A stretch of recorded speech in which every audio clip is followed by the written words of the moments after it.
Senhor presidente em exercício Paulo Neto, colegas deputados, galeria e imprensa, a todos que nos acompanham pelo sistema de comunicação da Assembleia. Senhor presidente, eu subo mais uma vez a esta tribuna para tratar exatamente do tema eleições e dizer com muita tranquilidade que o domingo que se aproxima será um domingo de vitórias para o Partido dos Trabalhadores, para o presidente Lula, para todos aqueles que estão defendendo e apostando na democracia e contra o autoritarismo. E eu sempre gosto, quando se trata de eleições, me pautar em números, em fatos políticos relevantes que alteram positivamente ou negativamente o processo eleitoral. Eu começo falando em números, falando das pesquisas, as últimas pesquisas que vêm sendo divulgadas nacionalmente. E aí eu trouxe aqui dados de 4 institutos de pesquisas que têm feito desde o primeiro turno levantamento, monitoramento do processo eleitoral.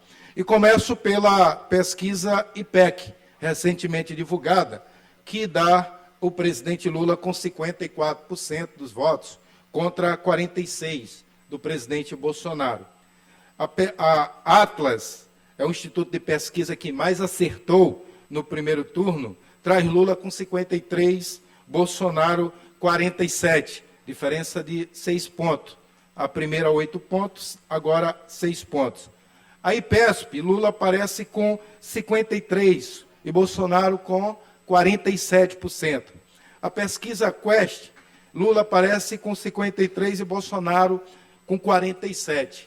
3 pesquisas destas que eu estou apresentando com resultado igual, 43 a 47. Este é o primeiro fato que eu acho que é relevante para o debate político, que muito embora as pesquisas tenham sido muito questionadas no primeiro turno, mas eu acho que até foi bom se questionar as pesquisas, que os institutos passaram a ter mais zelo, maior preocupação em dar resultados corretos. E eu volto a falar desses números das pesquisas ao final do meu discurso, para mostrar o que nós estamos vivenciando agora, esse momento de desespero, de chororô, de quem já faz uma choradeira antecipada de quem vai perder a eleição. Mas, voltando aqui às questões dos fatos políticos das últimas 2 semanas que impactaram no processo eleitoral, primeiro nós temos que considerar que a população brasileira, na sua grande maioria, que rejeita o Bolsonaro, é pelo fato de que ele fez, sobretudo, uma péssima política econômica que não gerou emprego, só voltou à carestia, retornou à inflação e tornou o país mais pobre. Então, sobretudo a população pobre do nosso país, olha para tempos, olha para trás e vê o quanto a sua vida tinha melhorado em outros governos, sobretudo no governo do presidente Lula. E na hora que faz esse comparativo, o Bolsonaro está aí rejeitado pela grande maioria da população. Isso se tornou um grande obstáculo, muito embora tenha abusado muito do poder econômico e político, com várias ações governamentais eleitoreiras, como é o caso do aumento de combustível, o preço do combustível controlado artificialmente, somente nas vésperas da eleição, mas ainda assim não consegue ter número suficiente para ganhar as eleições. E do ponto de vista, como eu disse anteriormente, dos fatos políticos relevantes que têm alterado o processo eleitoral, nas últimas 2 semanas, eu cito 4 fatos. Um deles, aquele que o presidente diz que pintou o clima, quando ele se refere para adolescentes de 14 anos de idade. Aquele presidente que diz defender a família, ele pinta um clima com adolescente, desrespeitando não só a adolescente, as jovens e as famílias de todo o Brasil. Outro ponto muito negativo, senhor presidente, só para eu concluir,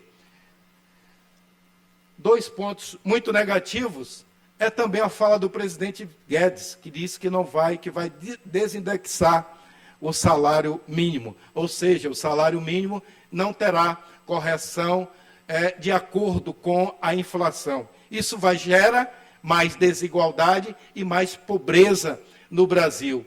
E quem ganha 1 até 2 salário mínimo, que é 70% da população, e principalmente os aposentados, estão dizendo não ao Bolsonaro. E é por isso que ele não vai ganhar as eleições. E o presidente, que é autoritário, ele também quer mudar a composição do Supremo Tribunal Federal, aumentar mais 5 vagas. Isso também teve uma repercussão muito negativa, porque mostra mais uma vez que não é democrático, não respeita as...